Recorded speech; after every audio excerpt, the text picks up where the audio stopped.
वनुसल्ली वनुसल्लिम अला रसूलिहिल करीम अम्मा बाद। मरकज़ अहलुसुन्नत वल जमात सरगोदा पाकिस्तान से आपके सवालात के जवाबात के लिए हाज़िर खिदमत हैं। जो अहबाब हमें अपना सवाल भेजना चाहें हमारा ईमेल एड्रेस नोट फरमाएँ। markaz.edu87@gmail.com markaz.edu87@gmail.com उर्दू ज़ुबान में अपना सवाल लिख भेजिए। इंशाअल्लाह मरकज़ की तरफ से उसका जवाब दे दिया जाएगा। रमज़ानुल मुक़द्दस का अज़ीम महीना अल्लाह ताला ने हमारी ज़िंदगी में एक बार फिर मरहमत फरमाया है। खुशकिस्मती की बात है उन लोगों के लिए कि जो इस महीना की क़द्र व मंज़लत जानते हुए इसमें इबादत सर अंजाम देते हैं। दिन को रोज़ा रखना, रात को तरावी में कुरान करीम पढ़ना और सुनना और बकिया औकात में तिलावत कुरान पाक, दुआओं का अहतमाम, इस्तिग़फ़ार का अहतमाम, ज़िक्रुल्लाह का अहतमाम करना, ये बहुत बड़ी सआदत है। अल्लाह ताला हम सब को ये सआदत उज़्मा नसीब फ़रमाए, आमीन। शुरू करते हैं आज के पहले सवाल से। पहला सवाल हमसे पूछा है कायम दीन साहब ने बन्नू से। सवाल पूछते हैं कि इमाम अगर तरावी 3 रकात पढ़ा दे, दरमियानी क़ादा न करे या कर ले तो नमाज का क्या हुक्म है। देखिए, आपने 2 सूरतें लिखी, हम दोनों सूरतों का हुक्म अर्ज़ कर देते हैं। इमाम ने 3 रकत पढ़ाई लेकिन दरमियानी क़ादा इमाम नहीं बैठा। 1 रकत पढ़ी, दूसरी पढ़कर फ़ौरन खड़ा हो गया और तीसरी पढ़कर फिर बैठ गया और सलाम फेर दिया। 3 रकत पढ़ाई, दरमियानी क़ादा नहीं किया। अगर इस तरह किसी इमाम ने तरावी पढ़ाई है तो तीनों की तीनों रकआत तरावी की नहीं हुई, तीनों फासिद हो गई। अब अगर वक्त मौजूद हो, किसी दिन ऐसा हो जाए वक्त मौजूद है तो फिर 2 रकत तरावी दोबारा पढ़ें और इन 3 रकतों में जितना भी कुरान पढ़ा गया उस कुरान को दोबारा दोहराएं। एक सूरत तो ये। और अगर वक्त गुजर गया हो तो दूसरे दिन जो कुरान करीम इन 3 रकतों में इमाम साहब ने पढ़ा था उस कुरान करीम को दोहरा लिया जाए, तरावी के दोहराने की ज़रूरत नहीं है। एक सूरत तो ये है कि जब दरमियानी क़ादा ना किया हो। और अगर इमाम ने दरमियानी क़ादा किया है, अब हुक्म ये है कि दरमियानी क़ादा करके खड़ा हो गया, 1 रकत मुकम्मल कर ली, फिर बैठकर सलाम फेर दिया, तो इसमें ज़रूरी था कि ये सजदा सहव कर लेता। सजदा सहव कर लेने से इसके पहली 2 रकतें और पहली 2 रकतों में पढ़ा गया कुरान ये काउंट हो जाता। तीसरी रकत ये साक़ितुल एतबार हो जाती। तीसरी रकत में जो कुरान शरीफ पढ़ा गया था उसको दोहराना ज़रूरी होता। और अगर इमाम ने सजदा सहव नहीं किया, दरमियानी क़ादा किया, 1 रकत मज़ीद पढ़ी और सलाम फेर दिया, इसने सजदा सहव नहीं किया, तो इस सूरत में ये होगा कि इसको वक्त के अंदर अंदर 2 रकत दोहराना लाजिम है। जो पहली 2 रकतों में कुरान पढ़ा गया उसको दोहराने की ज़रूरत नहीं, तीसरी रकत में जो कुरान करीम पढ़ा गया उसको दोहराने की ज़रूरत है। और अगर वक्त गुज़र गया हो तो बस अगले दिन सिर्फ़ तीसरी रकत में जो कुरान करीम पढ़ा गया था उसको दोहराने की ज़रूरत है। ये तफसील है 3 रकत तरावी इकट्ठी पढ़ने की, उनमें क़ादा किया हो या क़ादा ना किया हो, दोनों सूरतों का हुक्म हमने बयान कर दिया। मोहम्मद असजद साहब चकवाल से सवाल करते हैं कि आयत सजदा पढ़ने के कितनी देर बाद सजदा करें। नंबर 2, सजदा करने का सही तरीका क्या है। बेहतर तो यही है कि आप कुरान शरीफ पढ़ रहे थे, आयत सजदा आई है तो आयत सजदा पढ़कर आप फ़ौरन सजदा कर लें। लेकिन अगर कोई शख्स फ़ौरन सजदा नहीं करता, डिले करता है, तो डिले करने की भी इजाज़त है, लेकिन इतना डिले न किया जाए कि उसको पढ़ने का मौका ही ना मिले। एक तो ये। दूसरा, सजदा तिलावत करने का तरीका क्या है। तो सजदा तिलावत करने का तरीका ये है कि आप खड़े हो जाएं। वही शराइत जो आम तौर पर नमाज में है, क़िबला रुख होना, कपड़ों का पाक होना, बावुज़ू होना, जिस्म का पाक होना, जाए नमाज का पाक होना, औकात का होना और नियत का होना, जो शराइत नमाज की हैं वही शराइत सजदा तिलावत की हैं। इसलिए सजदे तिलावत करना हो तो क़िबला रुख खड़े हो जाइए, खड़े होकर अल्लाहु अकबर कहें और सजदे में चले जाएं। सजदा करें और सजदे में 3 मरतबा सुबहान रब्बियल आला कहें, फिर आप उठ खड़े हों। एक तो तरीका ये। और अगर कोई शख्स बैठे बैठे ही अल्लाह अकबर कहकर सजदे में चला जाता है, 3 मरतबा सुबहान रब्बियल आला कहकर वापस आता है, तो ये तरीका भी दुरुस्त है। लेकिन अफजल वही तरीका है कि इंसान खड़ा होकर सजदे तिलावत सरंजाम दे।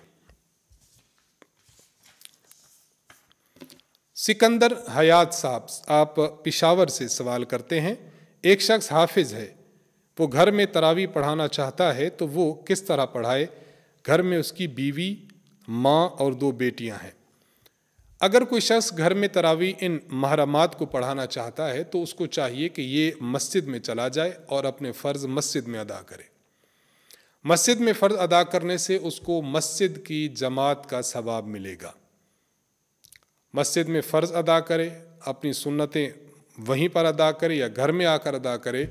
और इसकी जो बीवी है, वालिदा है और बेटियां हैं, इनको चाहिए कि ये घर में अपने फ़राइज़ पढ़ लें, इनफिरादी तौर पर अलग अलग अपने फ़र्ज़ पढ़ लें और सुन्नतें पढ़ लें।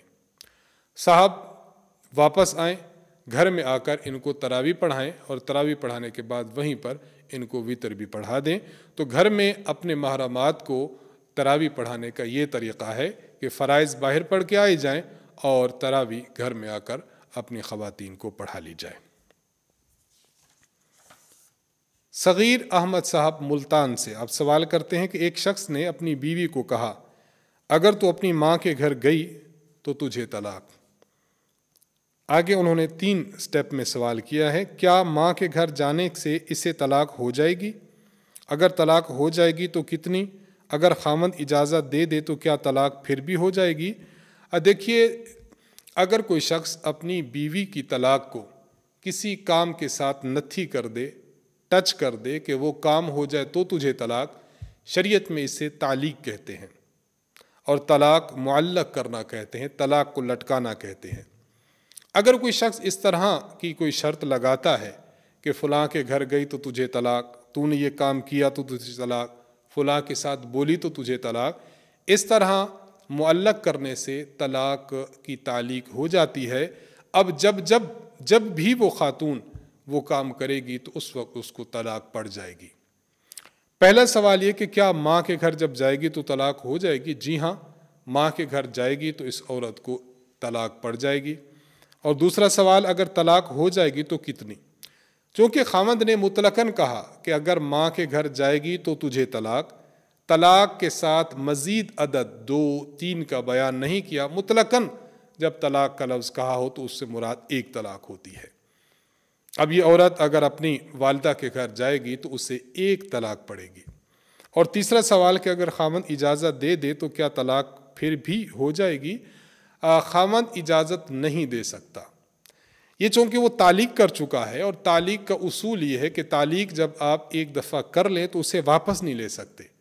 खामद अगर कह भी दे कि मैं इजाज़त देता हूँ तो जा सकती हो, तो इससे तालीक वापस नहीं होगी, जाएगी भी तो तलाक खातून पर पड़ जाएगी।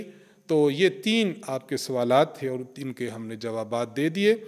इस हवाले से एक मशवरा बतौर राय के अर्ज़ किया जाता है, वो ये कि खातून अपनी वालिदा के घर चली जाए,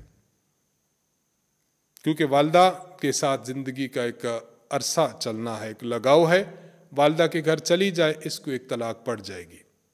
फिर खामद इसके साथ रुजू कर ले, अब जब भी जाएगी तो इसको तलाक नहीं पड़ेगी।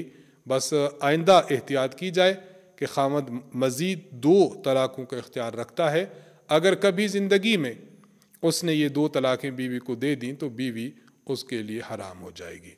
इसलिए इन मसाइल को बड़ी अच्छी तरह समझना चाहिए और बात बात पर यूँ तलाक मुअल्लक नहीं करनी चाहिए। शाकिरुल्लाह साहब पिशावर से सवाल करते हैं कि हाइज़ा औरत कुरान पढ़ सकती है और उसे हाथ लगा सकती है या नहीं?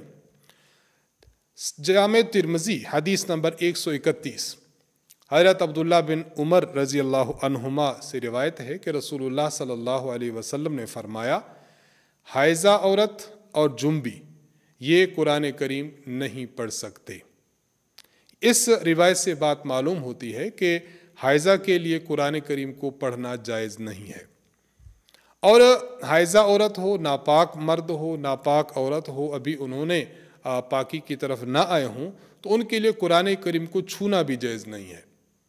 मुस्तदरक अल सहीहैन में रिवायत मौजूद है, हुजूर अलैहि सलाम इरशाद फरमाते हैं कि कुरान करीम को पाक लोग ही छुएं। इससे ये बात वाज़ेह होती है कि जो नापाक हो, जिस तरह खातून हाइज़ की हालत में होती है, तो इसके लिए कुरान मजीद को छूना भी जायज़ नहीं। तो हाइज़ा खातून के लिए हालत अय्याम में कुरान करीम को छूना भी जायज़ नहीं और कुरान करीम को पढ़ना भी जायज़ नहीं। हाँ, इन अय्याम में बस इसके अलावा कोई तस्बीह पढ़ती रहे, इसके अलावा कोई ज़िक्र व अस्कार करती रहे, कुरान करीम को बहरहाल तिलावत करना जायज़ नहीं है। शब्बीर अहमद साहब इंडिया से सवाल करते हैं, आपके 3 सवालात हैं। पहला सवाल ये करते हैं कि उन्होंने तमहीद बांधी है, तमहीद के बाद सवालात हैं। एक शख्स ऐसे वक्त में मस्जिद में पहुंचा कि फ़र्ज़ की जमात हो चुकी थी और तरावी पढ़ी जा रही थी। अब इस पर चंद सवालात हैं। ये शख्स फ़र्ज़ के साथ सुन्नतें भी पढ़े या फ़र्ज़ पढ़कर जमात में शामिल हो जाए। ये शख्स पहले फ़र्ज़ पढ़े अलग, फ़र्ज़ पढ़ने के बाद 2 रकत सुन्नतें मुअक्कदा पढ़े, फिर जमात तरावी में शामिल हो जाए। ये शख्स फ़र्ज़ बाद में पढ़े और अभी तरावी में शामिल हो जाए तो दुरुस्त है। देखिए, ये जो तरावी है, तरावी फ़राइज़ के ताबे है। फ़राइज़ पढ़ेंगे तब तरावी काउंट होगी। अगर फ़र्ज़ छोड़ दिए, पहले आप तरावी पढ़ लें कि बाद में फ़र्ज़ पढ़ लूँगा, तो आपके फ़र्ज़ तो बाद में हो जाएगी, आपकी तरावी काउंट नहीं होगी, आपको दोबारा पढ़नी होगी। इसलिए ऐसे मौका पर अगर जाएं कि फ़र्ज़ हो चुके हों तो पहले फ़राइज़ अदा कर लें, उसके बाद 2 सुन्नतें अदा करें, उसके बाद आप तरावी में शामिल हो जाएं। तीसरा सवाल आप करते हैं कि अगर इसकी कुछ तरावी भी रह चुकी हूँ, वितर बाद में पढ़े और पहले अपनी तरावी पढ़ ले या पहले वितर पढ़ ले, इनका जवाब तफसील से इनायत फरमाएं। देखें, इसने तरावी पहले फ़र्ज़ पढ़े, फिर अपनी 2 सुन्नतें पढ़ी और उसके बाद तरावी में शरीक हुआ। इमाम साहब की तरावी 20 हुई थी, लेकिन इसकी तरावी अभी 16 हो गई, 4 रहती थी। तो ये इसके बाद वितर छोड़कर अपनी तरावी मुकम्मल न करे, बल्कि इसको चाहिए कि इमाम साहब के साथ वितर पढ़ ले। वितर पढ़ने के बाद ये अपनी बाकी मादा जो 4 तरावी है वो अदा कर ले। आपके तीनों सवालात के जवाबात हो गए। अहमदुर रहमान साहब आप सवाल करते हैं कि मेरा एक सवाल है, इसका जवाब ज़रूर दीजिएगा। अगर किसी शख्स ने नवाफिल अदा करने हों तो एक तकबीर तहरीमा के साथ ज़्यादा से ज़्यादा कितने अदा कर सकता है? तफसील से आगाह फरमाएं, जज़ाकुमुल्लाहु खैरा। देखिए, दिन के नवाफिल पढ़ने हों या रात के नवाफिल पढ़ने हों, अफजल ये है कि एक तकबीर तहरीमा और एक ही सलाम के साथ ये 4 रकत पढ़ ले। मसलन अल्लाह अकबर कहा, 2 रकत पढ़े, दरमियानी कादा बैठा, फिर खड़ा हुआ, 2 रकत पढ़े और आपने सलाम फेर दिया। तो अफजल यही है कि दिन हो या रात हो, 4 रकत नवाफिल पढ़ना एक सलाम के साथ। एक सलाम का माना ये नहीं कि एक तरफ सलाम करे, एक सलाम का माना कि अस्सलामु अलैकुम वरहमतुल्लाह, अस्सलामु अलैकुम वरहमतुल्लाह, यानी 2 सलाम ना करे कि दरमियान में सलाम कर दे, 2 रकत पढ़कर सलाम फेर दे, फिर 2 रकत पढ़े फिर सलाम फेर दे, यूँ नहीं, एक सलाम के साथ 4 इकट्ठी पढ़े, ये अफजल है, दिन में भी और रात में भी। और अगर ये 2-2 रकत पढ़ता है तो ये भी जायज़ है, दिन में भी और रात में भी। लेकिन ज़्यादा से ज़्यादा कितनी रकतें इकट्ठी पढ़ सकता है, तो फ़ुक़हा किराम ने तसरीह की है कि अगर दिन के नवाफिल कोई शख्स पढ़ना चाहता है तो ज़्यादा से ज़्यादा 4 रकत पढ़े। अगर 4 रकत से ज़ायद पढ़ेगा एक ही सलाम के साथ तो ये मकरूह होगा। और अगर रात के नवाफिल पढ़ रहा है तो रात के नवाफिल एक सलाम के साथ ज़्यादा से ज़्यादा 8 पढ़े जा सकते हैं, 8 से ज़्यादा पढ़ेगा तो ये मकरूह होगा। तो ये तफसील है जो समझी जा सकती है। मोहम्मद इकराम साहब आप सवाल करते हैं कि हमने कल एक जगह नमाज पढ़ी, नमाज के बाद गूगल के ज़रिए किबला देखा तो मामूली सा फ़र्क था, क्या मामूली से फ़र्क से नमाज हो जाती है? फ़ुक़हा ने तसरीह की है और उसको आज के उलमा किराम ने डिग्री के एतबार से बयान किया है।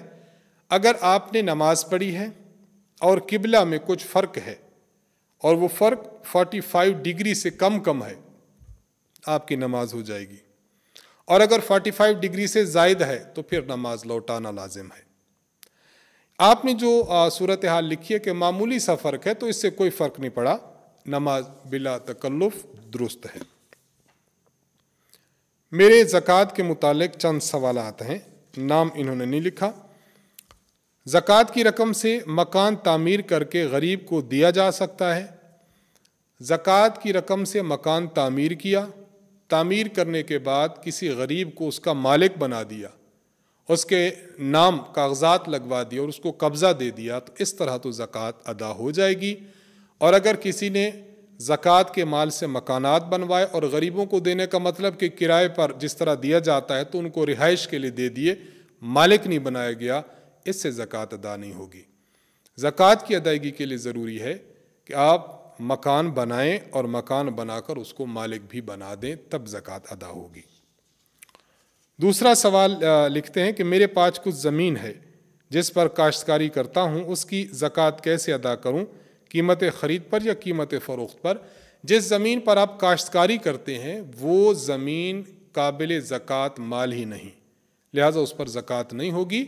زکوٰۃ اس زمین پر ہوتی ہے کہ آپ نے اس نیت سے خریدی تھی کہ آپ اس کو فروخت کر دیں گے، اور زکوٰۃ کا جب حساب کر رہے ہوں اس وقت یہ نیت باقی بھی ہو، پھر یہ زمین قابل زکوٰۃ اثاثہ ہے، وگرنہ آپ اس پر کھیتی باڑی کر رہے اور یہی آپ کا مقصد ہے، زمین سے بیچنے کا مقصد نہیں ہے، نہیں آپ نے اس کو نیت سے خریدا، تو اس زمین پر زکوٰۃ نہیں ہوگی۔ تیسری شق یہ ہے سوال کی کہ زکوٰۃ کس کو دینی چاہیے، یعنی فضیلت کس کو دینے میں زیادہ ہے؟ دو باتیں اس حوالے سے عرض کی جاتی ہیں۔ نمبر ایک، اپنے قریبی رشتہ داروں کو دی جائے، اس میں 2 اجر ہیں، نمبر 1 زکوٰۃ کی ادائیگی کا، نمبر 2 صلہ رحمی کا۔ زکوٰۃ کی رقم مدارس میں دی جائے، اس میں بھی 2 اجر ہیں، نمبر 1 زکوٰۃ کی ادائیگی کا، اور نمبر 2 دین کی اشاعت اور دین کے پھیلانے کا۔ علماء طلباء جو مستحق ہیں ان کو جب زکوٰۃ دی جائے گی تو زکوٰۃ دینے کی وجہ سے وہ دین کا کام زیادہ کریں گے انہماک کے ساتھ، وگرنہ وہ اپنے معاش کی طرف جب جائیں گے تو پھر دین کے کام میں حرج ہوگا۔ تو اس حرج کو دور کرنے کے لیے معاونت کی گئی ہے، اس لیے اس کا بھی اجر ہے، اور زکوٰۃ کی ادائیگی اس کا تو اجر ہے ہی ہے۔ تو فضیلت کے اعتبار سے یہ 2 مصرف بہت اہم ہیں، ان پر توجہ دینی چاہیے۔ شاکر حسین صاحب راولپنڈی سے سوال کرتے ہیں کہ میں صبح اٹھا تو سحری کا وقت ختم ہو چکا تھا اور اذان ہو چکی تھی، میں نے صرف نیت کر لی اور کھایا پیا کچھ نہیں، تو میرا روزہ ہوا یا نہیں؟ آپ کا روزہ ہو چکا ہے۔ سحری اگر کسی نے نہیں کھائی اور سحری کھائے بغیر انہوں نے محض نیت کر لی ہے، اس سے روزہ ہو جاتا ہے۔ سحری کھانا مسنون ضرور ہے، لیکن چونکہ آپ کو وقت ملا ہی نہیں ہے، اس لیے نیت سے روزہ آپ کا ادا ہو گیا۔ آخری سوال ہے، پوچھا ہے منیب فاروقی صاحب نے قطر سے، زکوٰۃ کس طرح ادا کریں؟ مطلب زکوٰۃ کی ادائیگی کے لیے کیا دیکھا جاتا ہے جس کی بیس پر زکوٰۃ فرض ہوتی ہے؟ تفصیل سے سمجھا دیں۔ دیکھیے، اگر کوئی شخص عاقل ہو، بالغ ہو، مسلمان ہو، آزاد تو ہے ہی ہیں، اس شخص کے پاس ان 4 قسم کے اموال میں سے چاروں کے چاروں یا ان میں سے بعض ہوں اور ان کو جمع کیا جائے تو ان کی قیمت 52.5 تولہ چاندی کی قیمت کے برابر جس تاریخ کو پہنچ جائے اس تاریخ کو نوٹ کر لیں۔ 4 اموال میں نمبر 1 سونا، جس شیپ میں بھی ہو، ڈلی ہے، زیور ہے، سکہ ہے، برتن ہے، جس شیپ میں ہو۔ چاندی بھی اسی طرح، نقدی رقم کسی ملک کی کرنسی ہو، اور نمبر 4 مال تجارت، آپ نے کوئی چیز خریدی تھی، مثلا گاڑی، پلاٹ، دکان، مکان، اس نیت سے کہ اس کو آگے بیچ دوں گا اور وہ نیت تاحال باقی بھی ہو، ان 4 قسم کے اموال یا ان میں سے بعض اموال آپ نے ان کو دیکھا کہ جس تاریخ کو ان کی قیمت 52.5 تولہ چاندی کے برابر ہوئی، اور آج کل 52.5 تولہ چاندی تقریباً 88,000 روپے ہے، اس کے برابر ہو گئی جس تاریخ کو ہوئی، آپ اس تاریخ کو نوٹ کر لیں۔ مثلا آپ کے پاس یہ مال 52.5 تولہ چاندی کے برابر ہوا ہے 1 رمضان کو، اب آپ اس کو چلنے دیں، یہ سال چلنے دیں، چلتے چلتے اگلے سال 1 رمضان کو پھر آپ حساب کریں، آپ کے پاس ان 4 اموال میں سے چاروں یا ان کا بعض موجود ہے اور ان کی قیمت آپ نے دیکھی، اگر ان کی قیمت 52.5 تولہ چاندی کے برابر اب بھی ہے تو اب آپ نے موجود مال پر زکوٰۃ ادا کرنی ہوگی۔ یہ مختصر سی تفصیل ہے۔ مزید اس حوالے سے ہم یہ عرض کریں گے کہ ہماری ویب سائٹ www.ahnafmedia.com اور ہمارا فیس بک پیج احناف میڈیا سروسز، وہاں پر زکوٰۃ کے معلوم کرنے کا ایک خود کار فارم ہے، اس فارم کو ڈاؤن لوڈ کیجئے، اس کی جو ریکوائرمنٹس ہیں وہ پوری کیجئے تو آپ کو معلوم ہو جائے گا کہ آپ پر زکوٰۃ بنتی ہے یا نہیں، اور بنتی ہے تو کون کون سی چیزیں اور اثاثہ جات ہیں جن پر آپ نے زکوٰۃ دینی ہے، اور کون کون سی ہیں کہ جن پر زکوٰۃ نہیں دینی۔ تفصیل وہاں ملاحظہ کی جا سکتی ہے۔ انہی سوالات کے جوابات کے ساتھ ہماری آج کی محفل کا اختتام ہوتا ہے۔ اللہ تعالیٰ سے دعا ہے کہ اللہ تعالیٰ ہمیں خیر و برکت کے ساتھ رمضان کے ان لمحات کو بتانے کی توفیق بخشے اور خیر و سہولت کے ساتھ دین پر عمل کرنے والا بنائے۔ مرکز اہل سنت والجماعت احناف میڈیا سروسز کی ٹیم اپنی خصوصی دعاؤں میں ان کو یاد رکھیں۔ وآخر دعوانا ان الحمد للہ رب العالمین۔